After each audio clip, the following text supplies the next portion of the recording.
Now, Nick Freeman is going to be our guest on Manchester People this week. His name might not immediately ring any bells.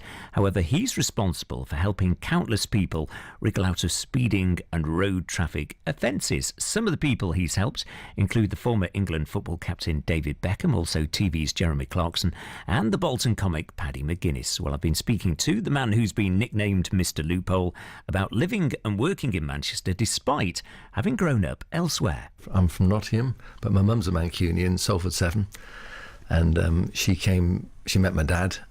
They were both engaged to other people, and they went out on a date with their respective fiancés, and they fancied each other. They broke their engagements off and got married to each other, and my mum came to Nottingham. So I was brought up in Nottingham. I went away to boarding school. My claim to fame is I was in the same class as Stephen Fry for 2 years at Uppingham. And then when I left Uppingham, I've always wanted to be a lawyer, either that or a professional golfer.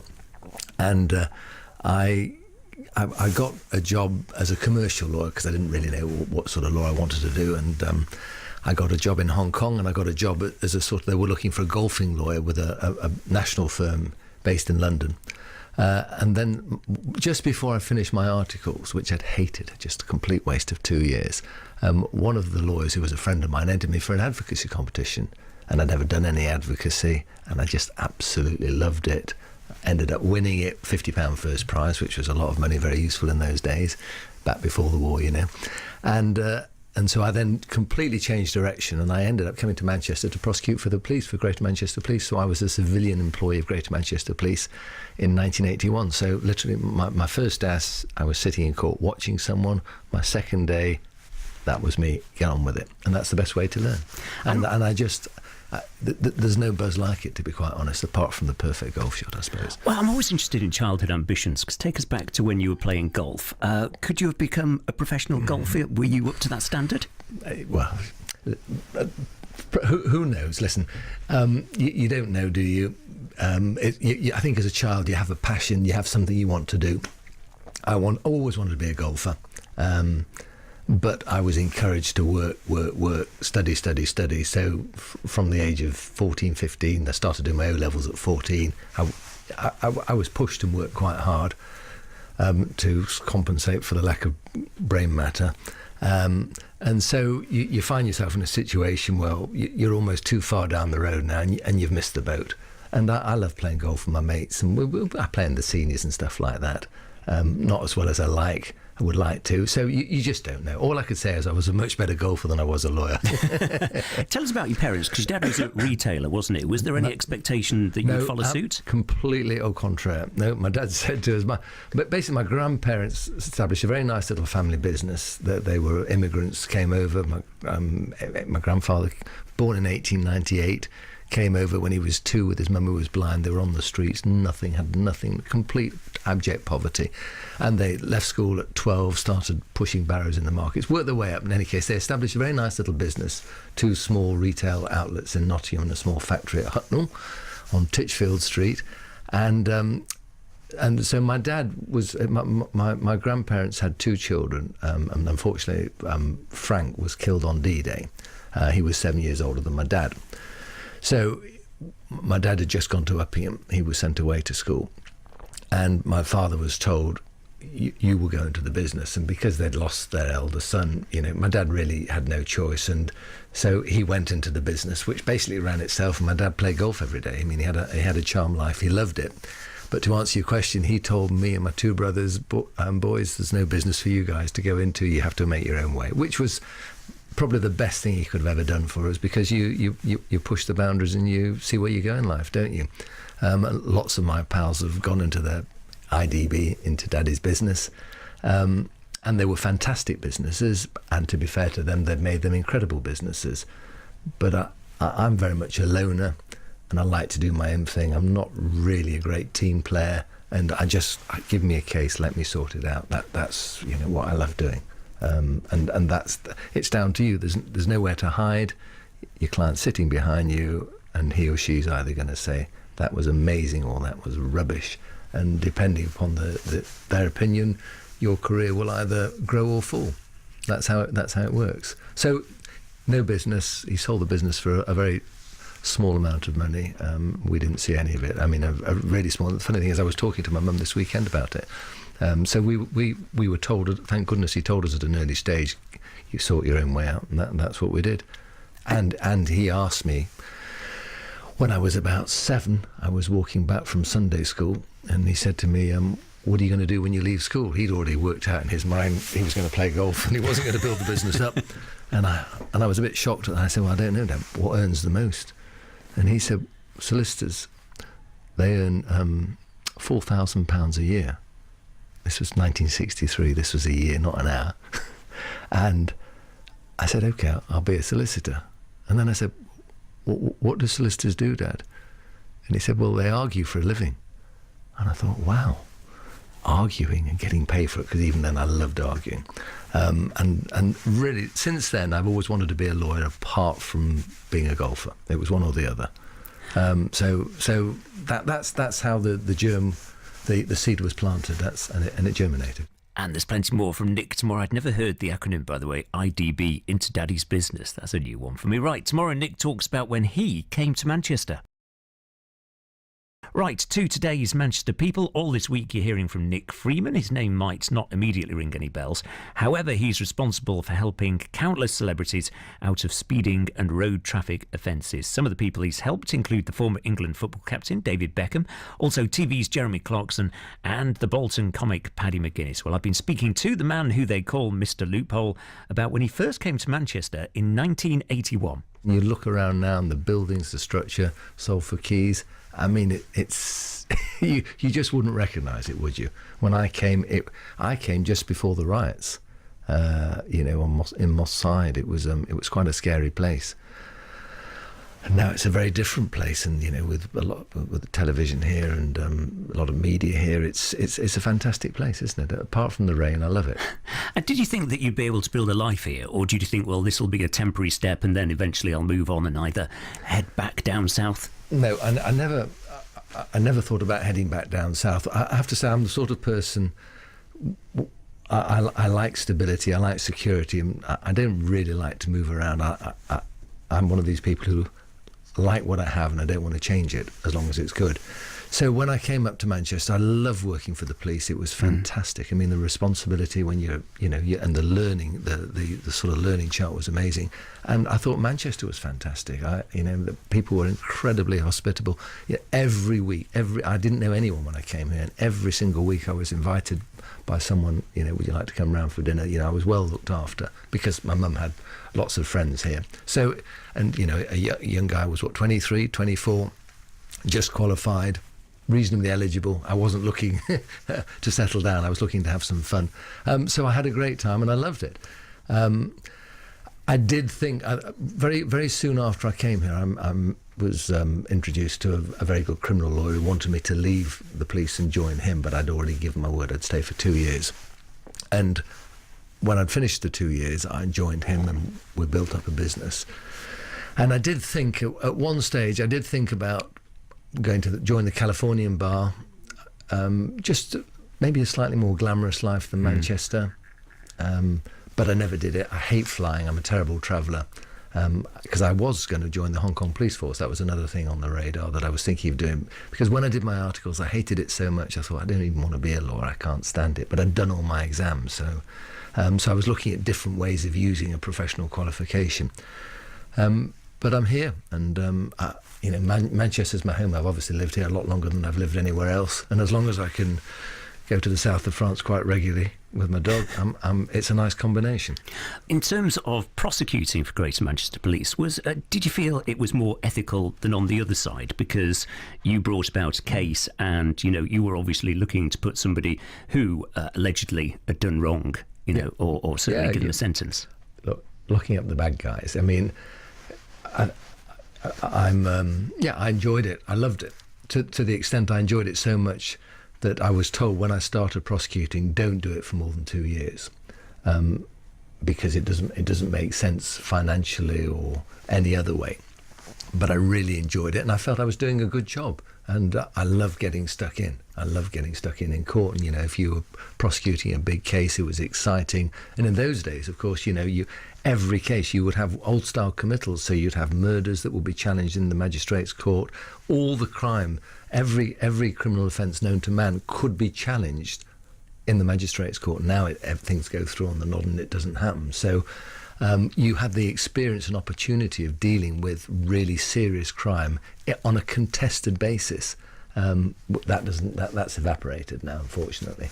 So yeah, I felt I enjoyed it, and I took pride in doing the job as well as I could, because for me it's about I want to win. So I will take the file home and I'll work at night time and I'll research it all, because I don't want to look stupid. I want to win. I want to do the best. That's what I want to do. And, there are fortunate beneficiaries of that, aren't there? So that's Mr. Loophole, Nick Freeman, who joined me last week. And you can hear his story this week, including tomorrow, why he's called Mr. Loophole.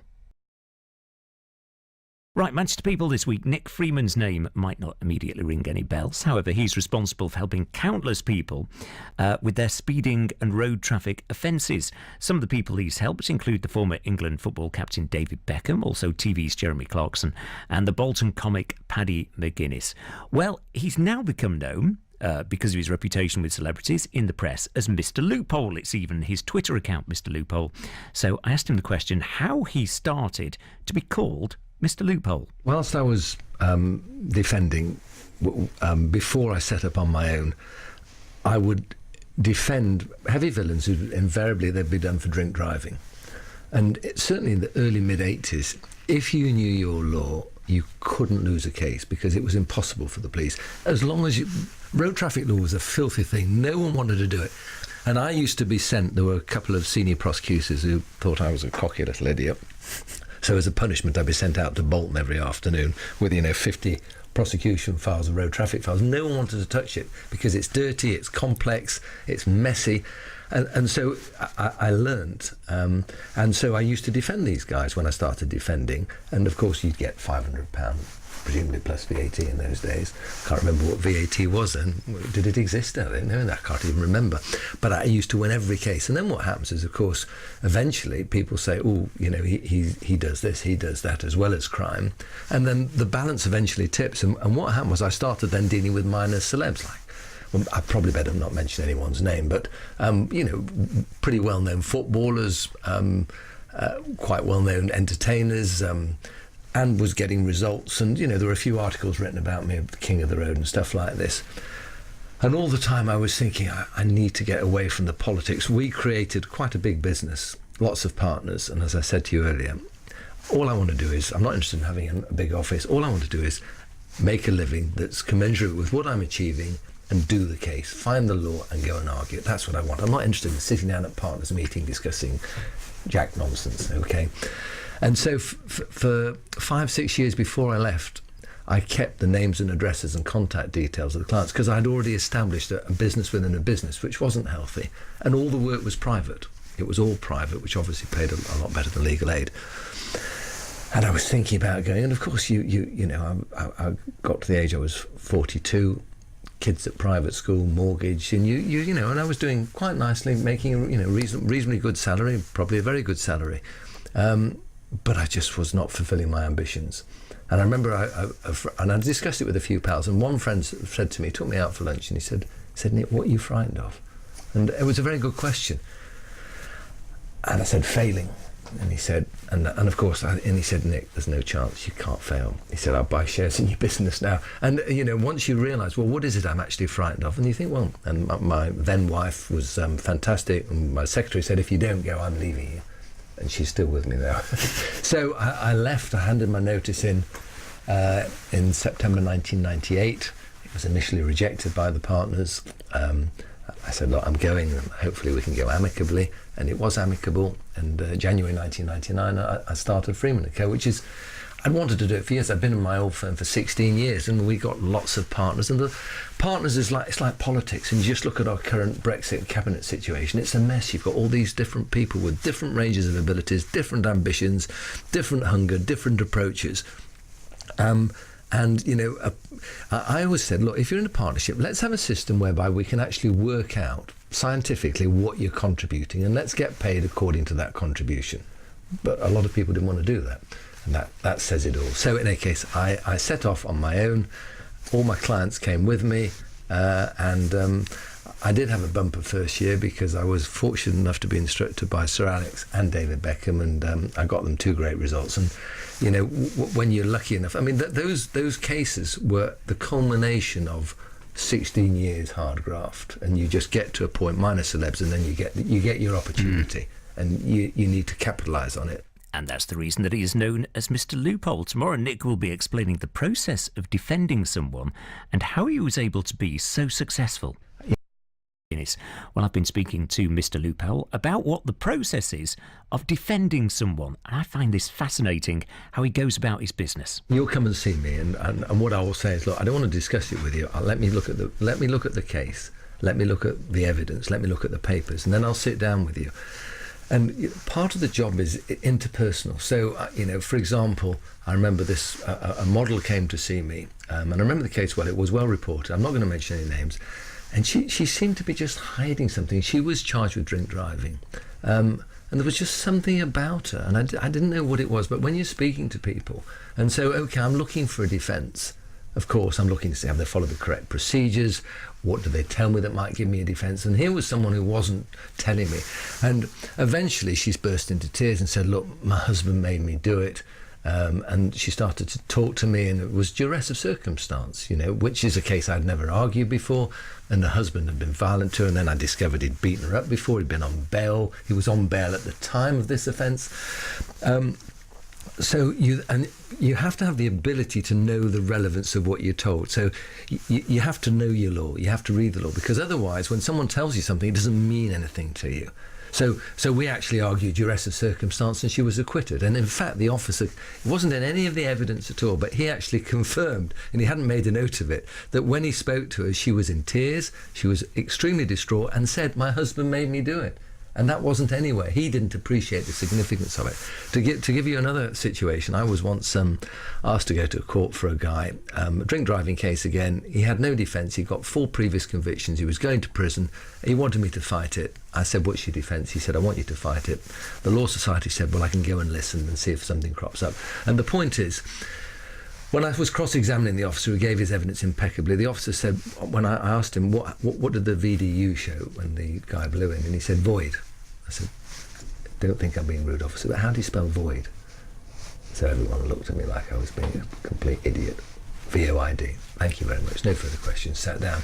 Because I had read somewhere that void meant that the machine wasn't working properly. Voided, with an ED on, meant that he hadn't provided sufficient quantities of breath. Now, the evidence was void. I made a closing speech, half-time submission, I can't remember. And of course the prosecution said, well, we don't know anything about this, we've never heard of it before. They adjourned it for an expert to consider void and voided, and he came back and said, yeah, if the VDU showed void, and that's what he said it did, I wasn't going to argue with him. That was it. The guy was acquitted and got his costs. The point I'm making is I knew the law.